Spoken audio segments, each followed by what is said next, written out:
Ei, pessoal, tudo bem com vocês? Infelizmente, eu não vou poder ministrar esse curso presencialmente, mas eu deixei tudo gravado para você conhecer um pouco mais sobre a avaliação de maturidade cultural, ou como a gente chama no global de CMA, que significa Cultural Maturity Assessment. Você pode ler o QR Code da esquerda para preencher a lista de presença. Se não der tempo de você preencher a lista de presença pelo QR Code, eu vou disponibilizar ele novamente no fim da apresentação. E também peço que você anote suas dúvidas, para que no final da apresentação, se você tiver alguma coisa para perguntar, vai ter um outro QR Code para você me enviar as perguntas e eu responder quando eu voltar de férias. Tá? Então vamos lá? Para que todos estejam nivelados no conhecimento, a gente vai conceituar primeiro essa ferramenta. A CMA é simplesmente uma autoavaliação da planta, utilizada para medir a maturidade cultural de WHS, e ela é baseada na famosa curva de Bradley. Essa curva foi desenvolvida pela Dupont para ajudar as empresas a entenderem em que fase de segurança estão, considerando as 4 fases: reativo, dependente, independente e interdependente, e assim definir os esforços necessários para melhorar a cultura. Dessa forma, com a CMA, a gente avalia o engajamento do time da planta nos programas de WHS para que sejamos direcionados no caminho correto. Para quem conheceu o trabalho que as plantas fizeram com a empresa Comportamento, é muito similar, embora a Comportamento utilize uma outra metodologia. Mas a maior diferença aqui é que essa é uma autoavaliação. E a atividade da Comportamento foi uma avaliação que se baseou em vários dados, em várias ferramentas, em vários materiais da planta, assim como entrevistas com vários níveis hierárquicos e também um ponto de vista do próprio consultor. Porém, é importante que o resultado da Comportamento não seja muito diferente do resultado da CMA. Se tiver uma discrepância muito grande, a gente vai ter que reavaliar o que a gente talvez não esteja enxergando. A curva de Bradley, ela está alinhada com a progressão da CMA.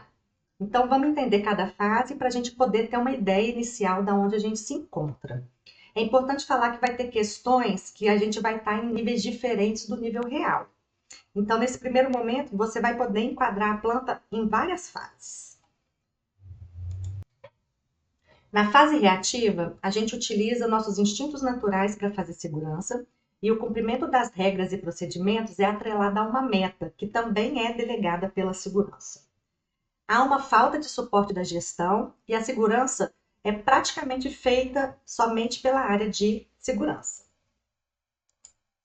Na fase dependente, a gente já tem uma supervisão de atividades. A gerência já está mais comprometida e já controla os temas relativos a WHS, embora as pessoas tenham medo de dar a sua opinião e de sofrer represálias por conta disso. As pessoas, elas são valorizadas como um time, então a gente tem um olhar de time para as pessoas.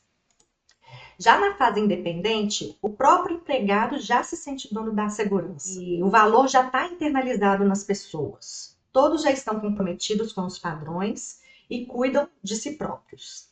Assim, já é possível ter um reconhecimento individual dos integrantes dos times. E por último, na fase interdependente, as pessoas cuidam das outras pessoas em sua volta, se sentindo responsáveis por todos. Há uma rede de comunicação e um orgulho organizacional com o que foi alcançado. Como a curva de Bradley está alinhada com a progressão da CMA, o nosso progresso também vai acompanhar essa curva e também deve refletir nos indicadores de acidente da planta. Então, não é possível a gente ter uma planta interdependente com um monte de acidentes, né? Porque se a gente tem cultura de segurança, se as pessoas estão cuidando de si e das outras, a gente começa a evitar acidentes, se elas também não têm medo de falar sobre problemas. Então, nas duas primeiras fases, a motivação para fazer segurança ela é externa e as pessoas seguem as regras por obrigação. Elas são mais influenciadas por sua liderança do que engajadas na segurança. E já nas duas últimas fases, a motivação é interna e as pessoas já entendem e apoiam os motivos dos procedimentos e das regras. Agora que você já entende um pouco sobre cada fase da curva, vamos ver como que funciona o preenchimento no DTS. Então, ao abrir o DTS, você vai em avaliação cultural e depois em inquérito de linha. Então, ao abrir a janela, você vai escolher a planta que você deverá avaliar, ou seja, sua planta. Né? Então, todas as plantas que a gente tem no nosso grupo da South America já estão cadastradas no sistema. É importante ter atenção, porque muitas plantas também estão divididas em algumas diretorias diferentes. Por exemplo, a gente tem algumas plantas que têm Assembly e Stamping, que são diretorias diferentes. Tem algumas que têm qualidade, engenharia separadas. Então, é importante que você verifique quais são todas as diretorias da sua planta, porque você vai ter que responder a matriz para todas elas. E não necessariamente elas precisam ter a mesma resposta. Isso vai depender de como cada diretoria vai tratar a segurança internamente. Então, a primeira aba a ser preenchida é a aba do reativo. Aí você clica nessa aba e vai aparecer os quesitos dessa fase. Você vai escolher true, que significa verdadeiro, se vocês cumprem o requisito, ou false, que significa falso, se vocês não cumprem. Então, por exemplo, o site não espera por um problema de WHS antes de agir. Se o site espera, é falso. Se ele não espera e já age antes do problema, é true. Muitas vezes é um pouco difícil responder essas questões. Então, a gente tem que ser realmente a gente tem que ser o mais realista possível para que a gente consiga realmente ter um resultado verdadeiro dessa avaliação. Então, se houver algum item que também não se aplica, vocês vão marcar o NA, mas eu acredito que não tenha.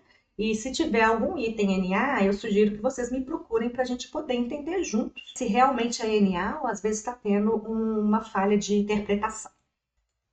Então, à medida que vocês vão respondendo os quesitos da fase reativa, como true, a pontuação que tem aí no cantinho da direita, ela vai subindo, né? E também a fase, né, abaixo que você estiver preenchendo também vai aumentando o azulzinho. Depois disso, depois que vocês preencherem a fase, não esquece de apertar o gravar, que fica lá embaixo, né? Porque senão, se você passar para outra aba, você vai perder tudo que você fez.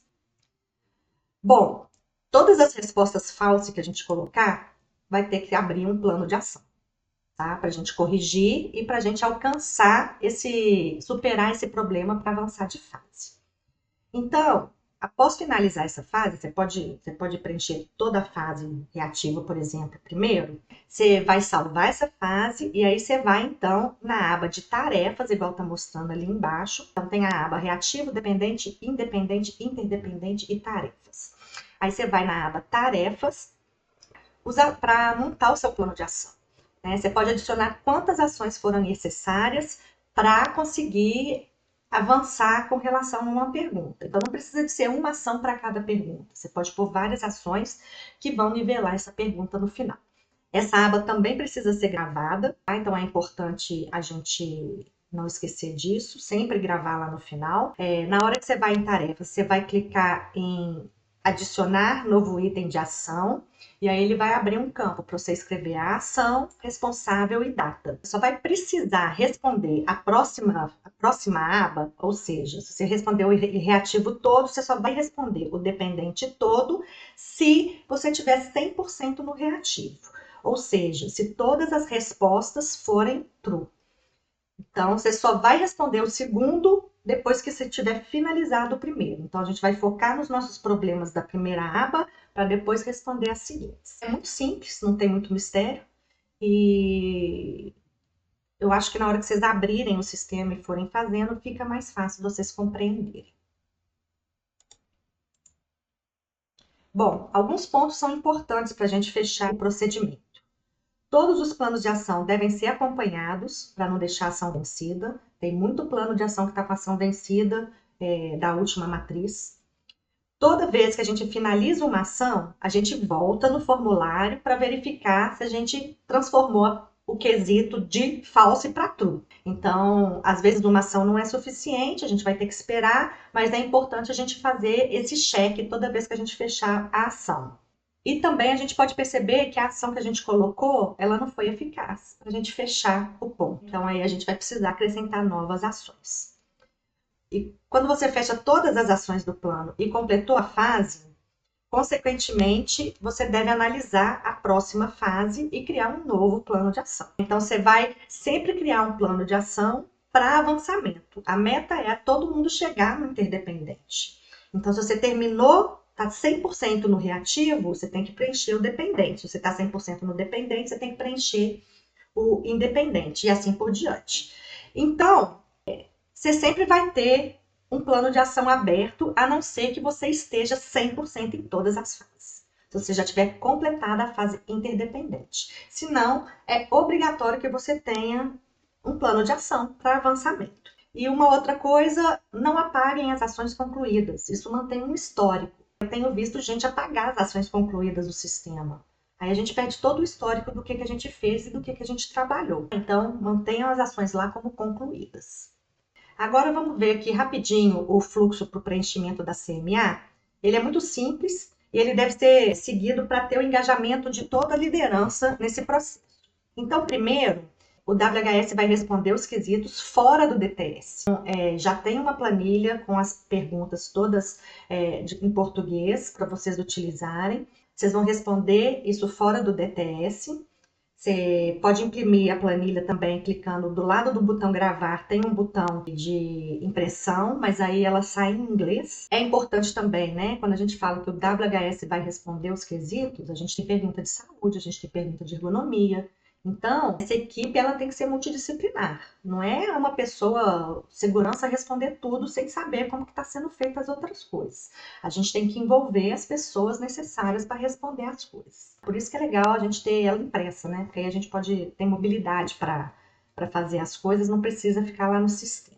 Bom, depois de preenchida, as respostas elas devem ser revisadas com o Plant Manager, para que ele também apoie o time de WHS no andamento das ações. A maioria das ações talvez não sejam nem para o time de WHS, sejam para a área. Então, tem que ser compartilhado com o Plant. Depois que tiver a aprovação do Plant, a gente vai fazer os planos de ação e inserir tudo no DTS. Então, primeiro a gente responde os quesitos, depois a gente revisa com o Plant, cria os planos de ação e lança no DTS. O próximo passo, depois que a gente lançar no DTS, e isso não precisa ser depois, pode ser concomitante, é a apresentação da CMA na reunião gerencial de segurança. Isso é um item do Fundamental 9, apresentação da matriz cultural, porque todo mundo tem que saber em que fase a gente está, e é importante também, né, compartilhar e acompanhar nas reuniões de segurança os planos de ação, assim como a gente acompanha planos de ação de risco e análises, de acidentes, porque esta é uma ferramenta importante, é uma ferramenta do Fundamental Master de segurança de WHS. Então, teoricamente, ela vai contemplar tudo. Ela é realmente a resposta de como está o sistema de gestão e a cultura de segurança da planta. Acompanhem isso nas reuniões de segurança mensais, para vocês conseguirem fazer um andamento de tudo. Agora a gente vai recordar um pouco dos quesitos antigos para você poder entender por que tem uma mudança tão grande nessa ferramenta. Ela segue, né, ela já seguia e continua seguindo os fundamentais, então nós vamos falar dos 9 fundamentais, com perguntas que especificam as vozes.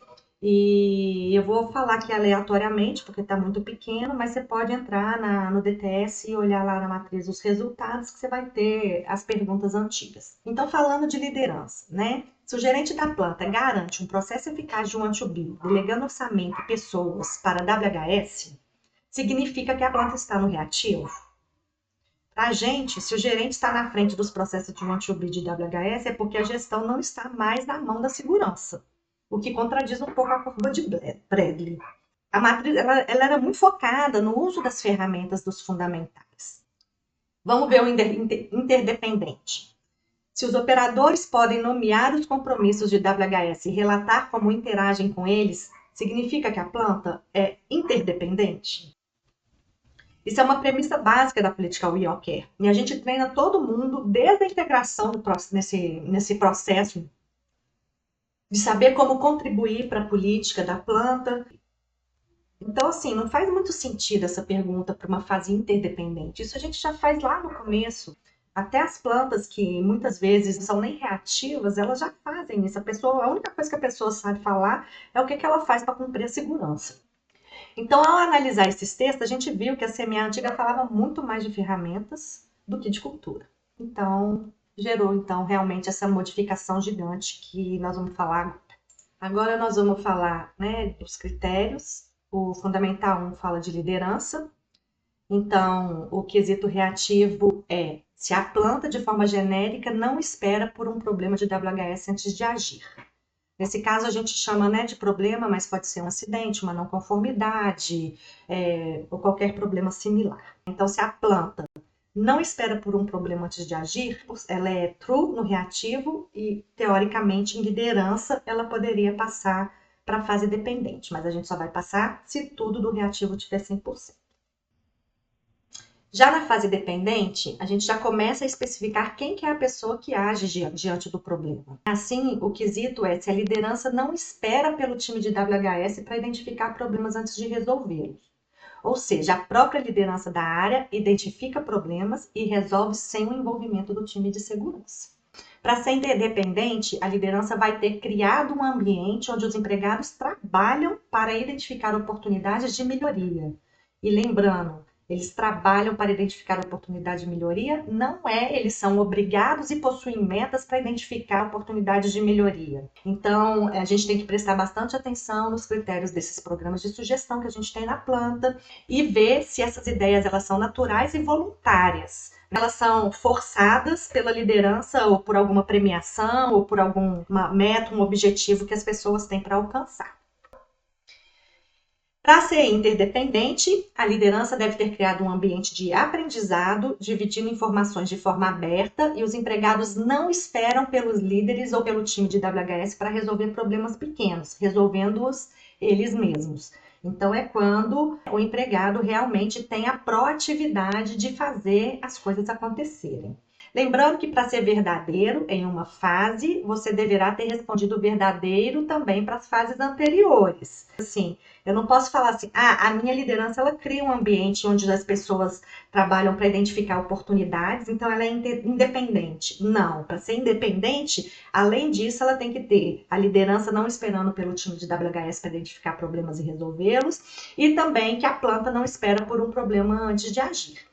As fases anteriores, elas são pré-requisitos para a fase que a gente está interpretando.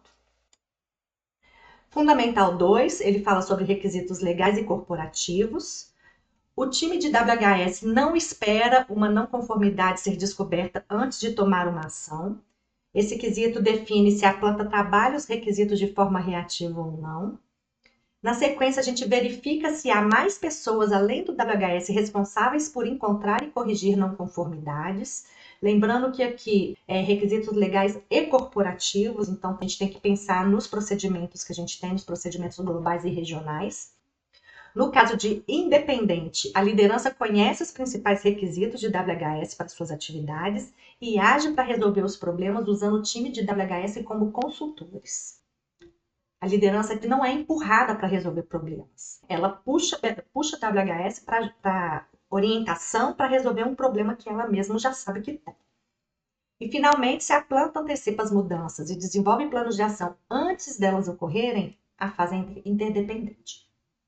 Não é muito fácil responder essas perguntas não, gente, mas pelo menos eu acho que elas estão mais coerentes do que era na matriz anterior. Bom, Fundamental 3 fala de gestão de riscos. Se os riscos não são subestimados e normalmente são mitigados antes de um incidente ocorrer, a gente marca true em reativo. Marcar true em reativo não quer dizer que você é reativo, né? Quer dizer que você já superou a fase reativa. Porém, se os riscos de todos os processos estão identificados por pessoas além de WHS e os controles são definidos, a gente está na fase dependente. Então, assim, eu tenho visto muitas pessoas responderem que os riscos estão identificados. Gente, aqui é risco de todos os processos. Todas as análises rotineiras precisam ter o HRM feito, os controles definidos, para poder ser dependente nessa pergunta. Considerando que os riscos são identificados e entendidos pela liderança e os controles estão definidos, ou seja, eles não precisam de WHS nessa identificação, a planta já é independente. Hoje, infelizmente, na maioria das plantas, se WHS não está lá para puxar o HRN não é feito. Pelo meu conhecimento das atividades e das plantas que a gente tem, nenhuma planta está nessa fase aí de puxar a análise de risco, a gestão dos riscos sozinha. E se os operadores identificam e entendem os riscos da sua estação de trabalho, aprendem a detectar e comunicar mudanças dinâmicas e como elas afetam os riscos, e há projetos em andamento para redução desses riscos, consideramos que a planta é interdependente. Para quem lembra lá do treinamento de HRN, mudanças dinâmicas são as coisas que acontecem, às vezes está tendo um vazamento que é momentâneo, um bueiro aberto, o bueiro estava sempre fechado, mas nesse momento ele está aberto. Então, os operadores eles têm que comunicar quando há esses riscos, que não são riscos que a gente espera ter, são riscos dinâmicos dos processos. Então, isso aí é ser interdependente. E quando a gente fala de projetos em andamento para redução desses riscos, projeto, do ponto de vista do global, não é uma coisa grandiosa. Qualquer ação que a gente tenha, eles chamam de projeto. Então, quando a gente tem realmente um plano de ação estruturado para resolver um problema, a gente tem um projeto para redução desse risco. O Fundamental 4, ele fala de segurança em máquinas e estação de trabalho.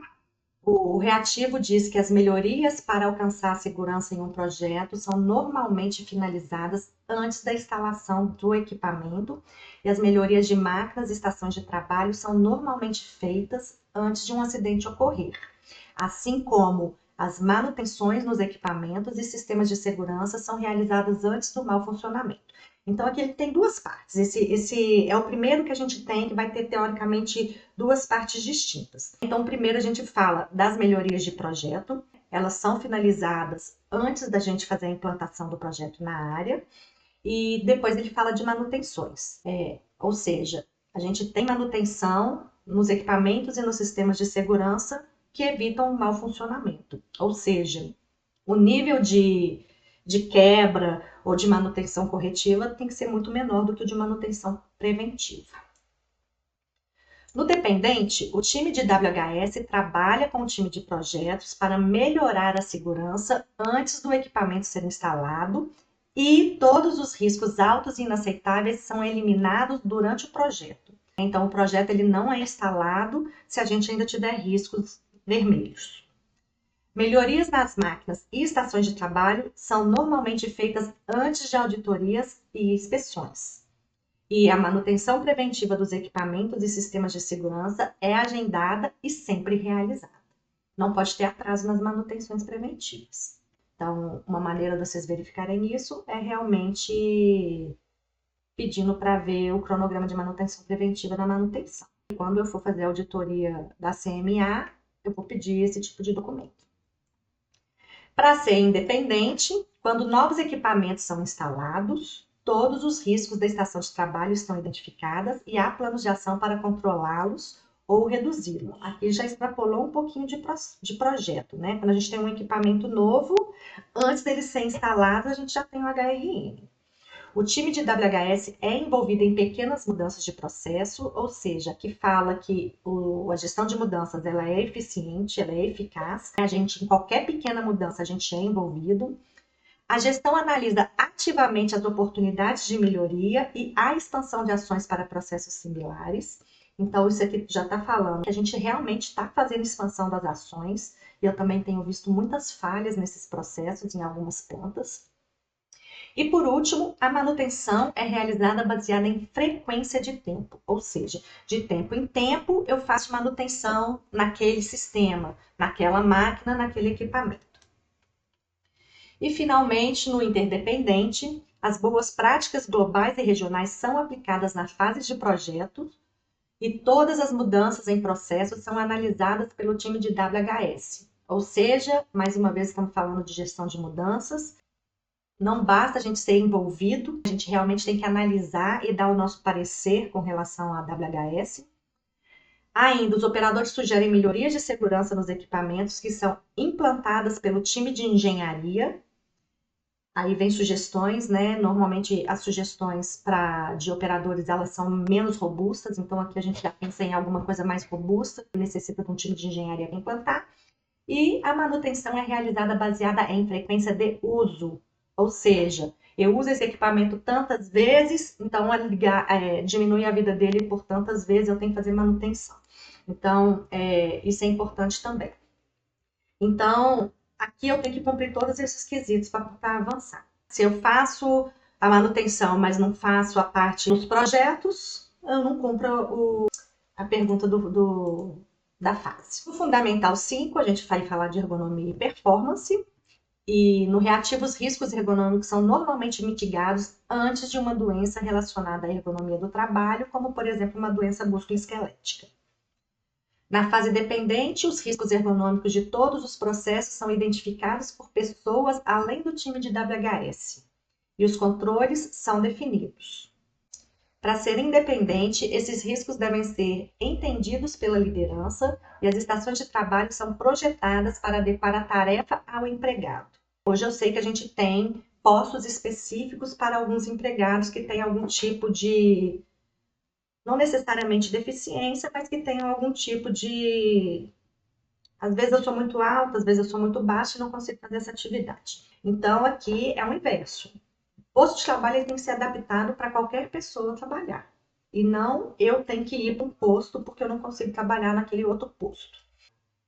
E no interdependente, os riscos são entendidos além dos riscos físicos, ou seja, que já entra, né, os riscos psicossociais, a ergonomia cognitiva. Há projetos em andamento para reduzir esses riscos, então eu sei, né, que a medicina ela está fazendo um trabalho bem grande em cima de riscos psicossociais. Essa é, inclusive, uma exigência legal da NR1 que foi atualizada. Então, a gente só vai cumprir essa parte aqui na hora que a gente realmente tiver projetos em andamento para tratar esses riscos. O Fundamental 6 de motivação por saúde e bem-estar, ele tem duas vertentes. Então, do mesmo jeito que o 4 de projetos, ele também precisa que as duas vozes sejam verdadeiras. Então, no reativo, a saúde é um negócio para as pessoas, além dos profissionais de saúde. E o medo de punição não é a principal razão pelos empregados seguirem as regras de WHS. Então, tem duas vertentes, a vertente da saúde e a vertente de motivação dos empregados. A saúde é uma coisa que é feita por pessoas fora da área de saúde. Falamos de saúde no nosso dia a dia, temos programas de saúde, não dependemos só dos profissionais. E depois a gente vai falar de cultura justa. O medo de punição não é a principal razão para os empregados seguirem as regras de WHS, ou seja, eles entendem o motivo da regra e seguem, né, mais por entendimento. Nessa fase também, os riscos psicossociais eles devem ser conhecidos pelas pessoas. As pessoas elas têm que entender que a gente está cuidando delas não somente na parte de acidentes, de adoecimento físico, né? Mas a gente está cuidando delas também em termos de mente. No dependente, a gestão reconhece que a saúde é uma questão importante e comunica mensagens para a força de trabalho. Há mensagens de saúde para a força de trabalho. Os empregados e os gestores seguem as regras de WHS porque entendem seus benefícios. Então, está um pouquinho parecido com o que está lá no reativo, mas aqui já mostra que eles entendem realmente o benefício de fazer cumprir a regra e não só acham que é importante. No independente, a gestão encoraja a saúde física e mental em processos de melhoria contínua envolvendo os empregados, além de exigir um ambiente laboral de alta confiança, onde os problemas de WHS são discutidos abertamente e são resolvidos por todos os empregados da planta. Além de cultura justa, a gente está falando muito de segurança psicológica. Todos têm abertura para falar de problemas e todos ajudam a resolver o problema. Todos estão envolvidos na resolução do problema.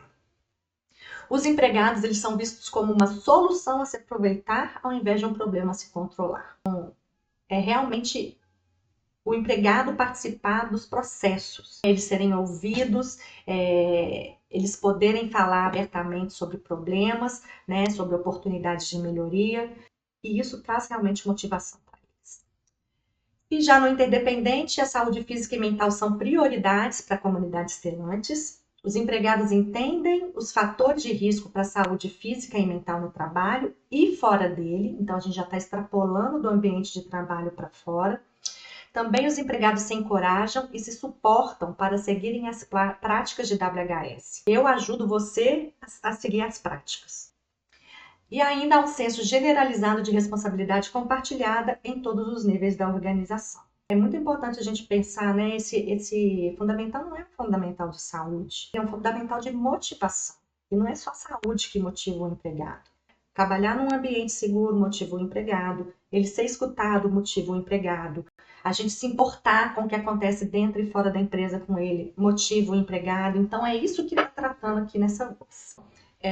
O Fundamental 7 fala de capacitação, e lembrando que capacitação e treinamento são coisas diferentes. No reativo, os gaps de treinamento de segurança são identificados antes de um problema, né, como uma auditoria ou um acidente. Ou seja, não pode ter causa raiz de falta de treinamento ou de treinamento não foi compreendido. Isso aí tem que ser pego antes do acidente. Para ser dependente, os treinamentos, além do treinamento básico de segurança, eles são realizados para empregados e lideranças necessários. Já no independente, os próprios empregados identificam os gaps de aprendizagem e buscam oportunidades para melhorar suas habilidades e capacidades.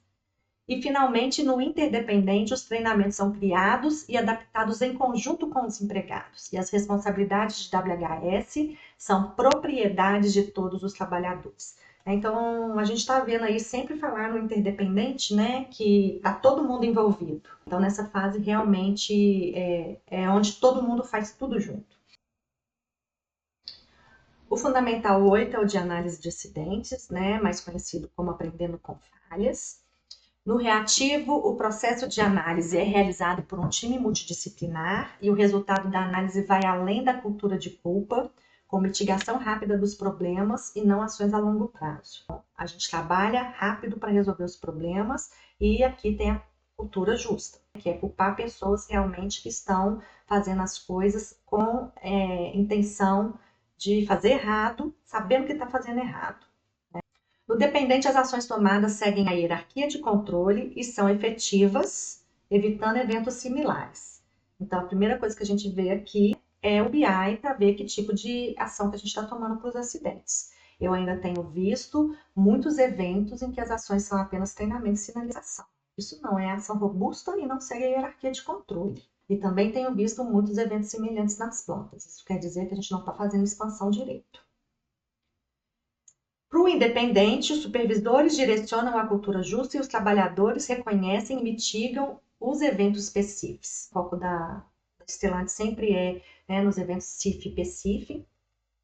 E aqui eles próprios já reconhecem o que é um evento PCIF. É óbvio que eles não precisam saber a parte técnica, aquelas planilhas, aquelas tabelinhas que a gente usa para fazer a identificação.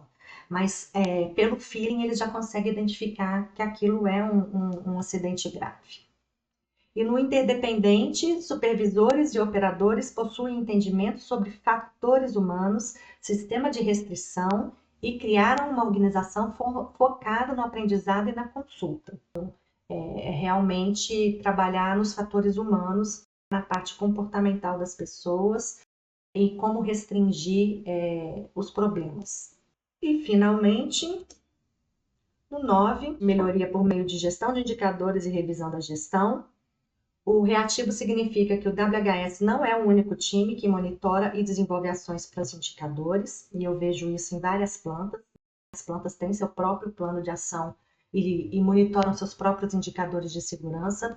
Isso é muito evidente nas plantas que têm indicadores de segurança por unidade produtiva. Porque quando a planta tem um indicador único de segurança para todo mundo, acaba que a gente não trabalha em prol da segurança com foco nos indicadores da nossa área. O dependente, as ações são direcionadas para os gaps dos indicadores e são focadas na reunião de análise gerencial e os principais indicadores são acompanhados, mas não são usados como dimensionadores de atividades. A gente faz sim, né, o acompanhamento dos indicadores, mas a gente não tem umas ações muito focadas nesses indicadores. Quando eu pergunto, o que a planta faz quando está tendo muitos acidentes? Vamos dar um exemplo aqui. Eu estou tendo muitos acidentes logísticos na minha planta. A gente tem que fazer uma coisa fora do plano de ação dos acidentes, né? Então, a gente tem que pensar fora da caixa. Nosso principal indicador são as taxas. Então, se a nossa taxa está fora, eu não posso me basear única e exclusivamente no plano de ação dos acidentes, não. Eu tenho que ter campanha, eu tenho que ter treinamento, eu tenho que ter blitz, quarentena, né? Isso tudo são ações para melhorar indicadores, né, de segurança. No independente, a planta cria indicadores específicos para os seus problemas e usa para melhoria contínua. E esses indicadores eles são incluídos no Anti-UBI de segurança e no plano estratégico da planta. A planta extrapola os indicadores, né, das taxas que a gente normalmente colocada pelo global. Ele cria outros indicadores para ele realmente trabalhar na melhoria contínua dos processos. E aí pode ser sim, indicador de cartão de segurança, indicador das SMARTs, mas sempre indicadores focados em alavancar e melhorar a cultura, fazer as coisas acontecerem para que a segurança esteja cada vez mais presente. E no interdependente, os indicadores principais direcionam discussões durante a reunião de segurança ou a análise crítica, e as decisões estratégicas são feitas para definir metas e objetivos de progresso de WHS, focadas em projetos preventivos e proativos na saída do Anti-UBI ou planejamento estratégico da planta. Então, a gente tem os principais indicadores, eles direcionam a nossa reunião de segurança, ou a reunião gerencial de análise crítica, LRB anual. As decisões estratégicas da planta em termos de segurança, elas são feitas a partir dessas discussões e elas definem essas metas da planta, que são as metas extras que a gente falou, na fase independente. E isso tudo tem que estar como entrada para o Anti-UBI. Então, essas saídas dessas reuniões são entradas para o Anti-UBI e o Anti-UBI realmente vai ser o plano estratégico de segurança, vai ser o contrato da segurança. O que nós vamos trabalhar nesse ano e nos próximos 3 anos para garantir que a gente vai melhorar nossas taxas. E lembrando que a gente tem que ter um Anti-UBI de segurança e tem que ter um planejamento estratégico da planta, que é o Anti-UBI da planta. Não basta ter a parte de segurança só dentro do Anti-UBI da planta. Bom, gente, essa é nossa avaliação cultural. Eu espero que vocês também, assim como eu, tenham achado que ela ficou bem melhor do que ela era antes. Aqui você tem, né, o QR Code da lista de presença. Então, quem ainda não conseguiu assinar, assine. E também tem o QR Code do Faça a Sua Pergunta. Se você tiver alguma dúvida, se você quiser algum outro esclarecimento, manda a sua pergunta, eu vou responder por e-mail para vocês quando chegar, e se for necessário, a gente pode inclusive marcar uma reunião para discutir um pouquinho melhor. Eu espero que vocês tenham entendido um pouquinho mais sobre essa ferramenta, porque além das taxas de acidente que a gente tem, que a gente reporta para o global, essa é a única ferramenta que a gente tem, é o único indicador que a gente tem que é proativo, né? Que é a gente trabalhando realmente para melhorar a cultura de segurança antes de alguma coisa acontecer, porque os indicadores de segurança são praticamente reativos. A gente trabalha em cima dos acidentes. É uma ferramenta muito importante, é uma ferramenta que a gente deve fazer com muita seriedade, com muito comprometimento, que deve ser realmente apresentada para as pessoas, para a liderança, né? Elas devem conhecer isso, elas devem saber em que ponto que a gente está e o que a gente precisa fazer para a gente mudar essa situação. Então, mais uma vez, obrigada, muitas graças. A gente se vê quando eu retornar de férias. Um abraço.